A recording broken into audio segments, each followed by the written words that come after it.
Let us see our book.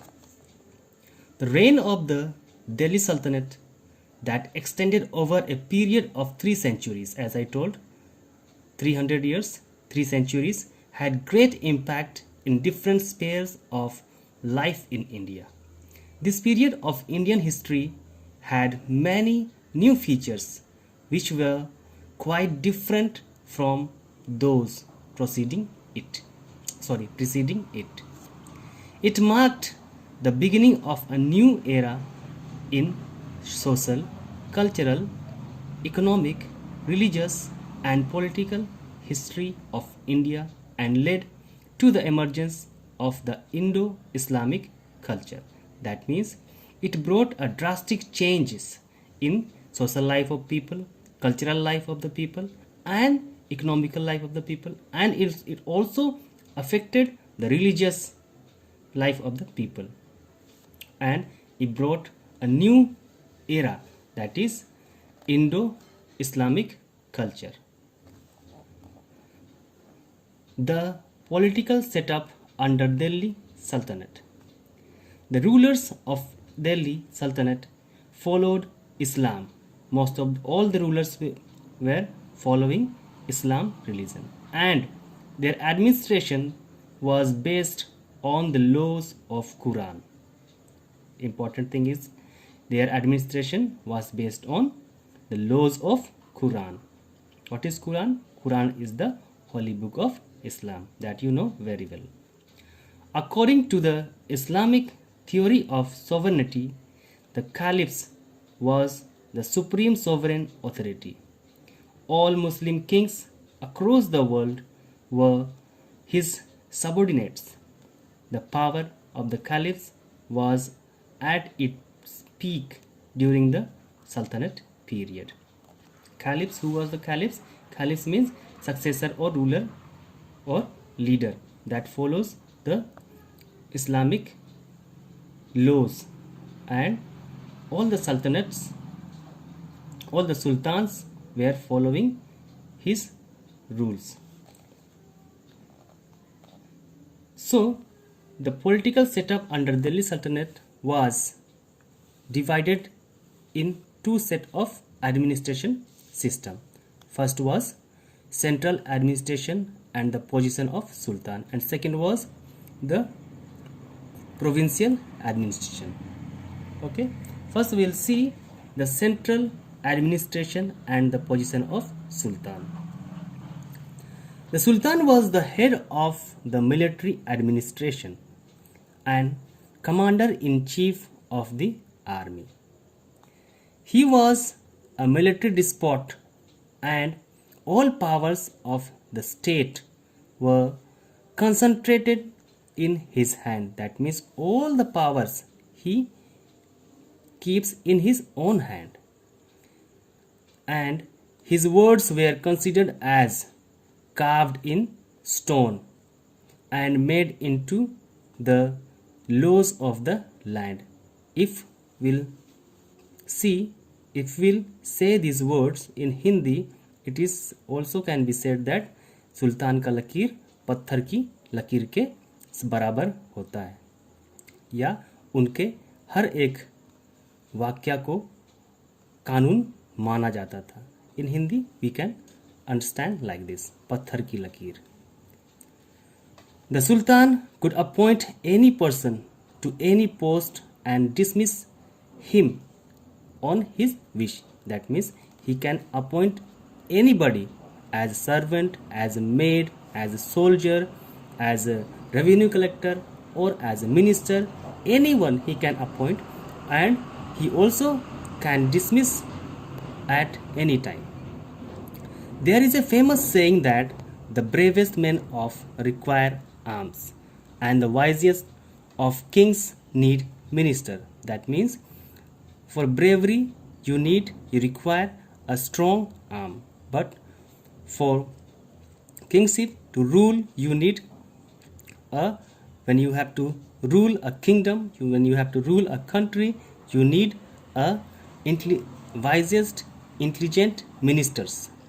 In keeping with this saying, the sultans of Delhi appointed different type of ministers throughout their ascendancy. Some of the prominent ministers among them were the Wazir. Wazir, that means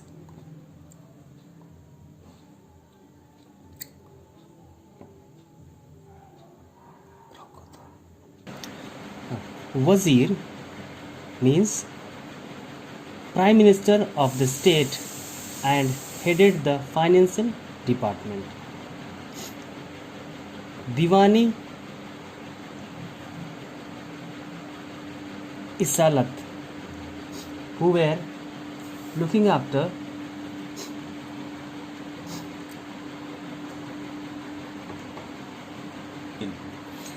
Diwan-e-Risalat. He was the Minister of Foreign Affairs, as he was in command of state tie-ups with neighboring kingdoms and also was assigned the task of alliancing with powerful rulers. Sadr. He was the head of the religious department. His work was to safeguard the Islamic laws and its upkeep.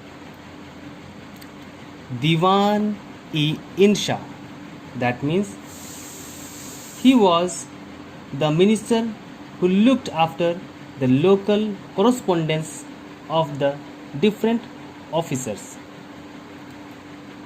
Diwani-Arz, he was the head of the department of Diwani-Arz and in the capacity was the controller general of the military department.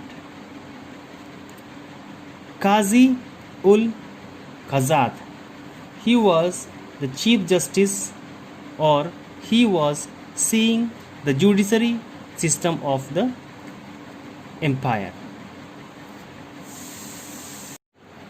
The Qaji and the Ulemas held important position in administration, but some Delhi sultans such as Balban, Alauddin Khilji and Muhammad bin Tughlaq did not give enough importance to their views and opinions. The power of Delhi sultans was dependent on their military might. That means military power was very stronger that time. A major source of income of their kingdom was war booty. That means capturing the places, capturing neighbor states and capturing their all wealth and territory. The Wazir was the revenue minister of the Sultan and the Mir Bakshi paymaster of the army. Both held important place in the administration. The Diwani Ariz was the minister in charge of ministry organization, while Diwani Risalat looked after religious affairs, as I have explained you earlier.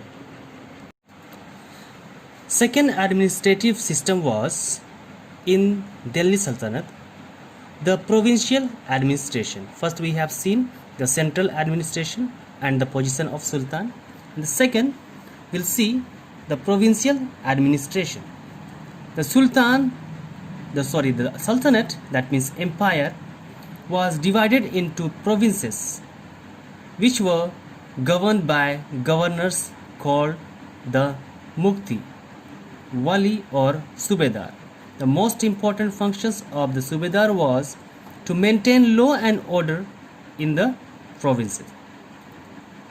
The village was the basic unit of local administration.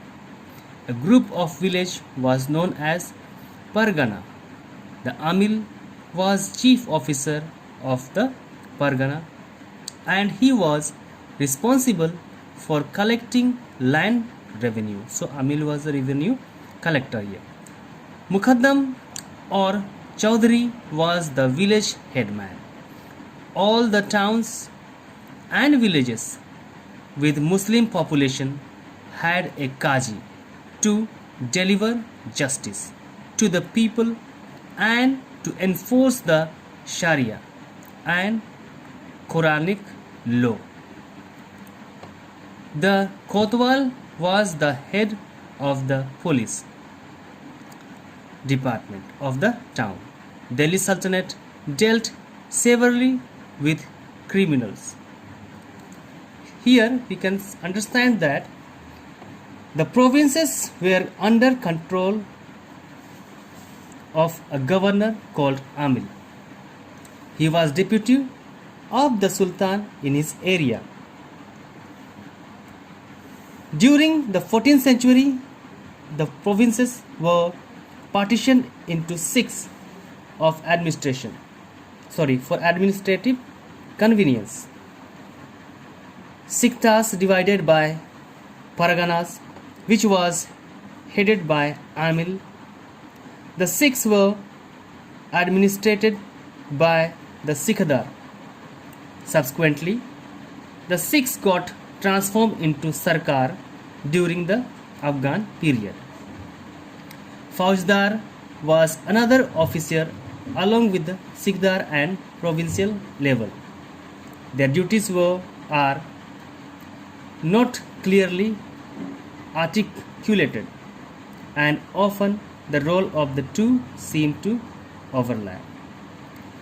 The duties of the Faujdar were similar to the Sikhdar. The Kotwals were placed under the Faujdar. Next, the nobility. The nobility played an important role in administration. They occupied the place next to the Sultan and were part of the ruling class. They belonged to diverse tribes such as the Turkish, Persian, and Arabic. The Hindu nobles were negligible in number during this period. Members of the nobility performed important functions such as following: helped the Sultan to expand the boundaries of his sultanate. They suppressed rebellions. Nobles had the responsibility to run the administration. They appointed the king as there was no law of succession.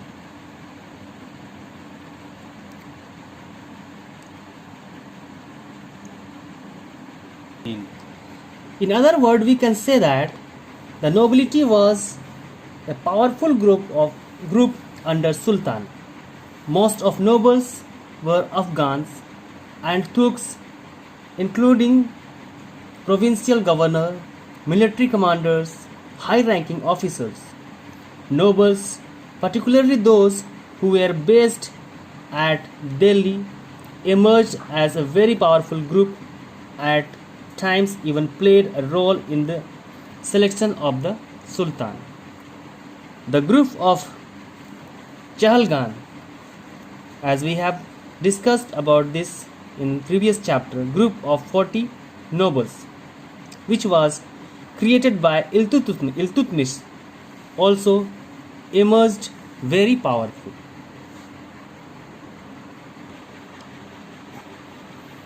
Here we can see Hindu nobles were negligible in number during this period. That means the Muslims were preferred rather than the Hindu nobles.